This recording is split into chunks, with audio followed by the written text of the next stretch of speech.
Bos rental Ilyas Abdurrahman yang tewas akibat ditembak oknum TNI Angkatan Laut yang membawa mobilnya rupanya sempat melapor ke polisi. Hanya saja laporan itu sia-sia dan terkesan diabaikan oleh oknum aparat di Polsek Cinangka tersebut.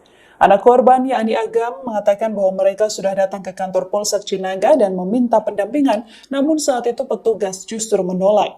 Korban bersama tim awalnya mengadukan ke Polsek tersebut bahwa mobil rentalnya telah dibawa kabur, namun Polsek Cinangka menolak karena mengira tim bus rental ini berasal dari pihak leasing. Meski sudah diyakinkan dengan surat-surat, namun aparat di sana diakui Agam tak lantas percaya.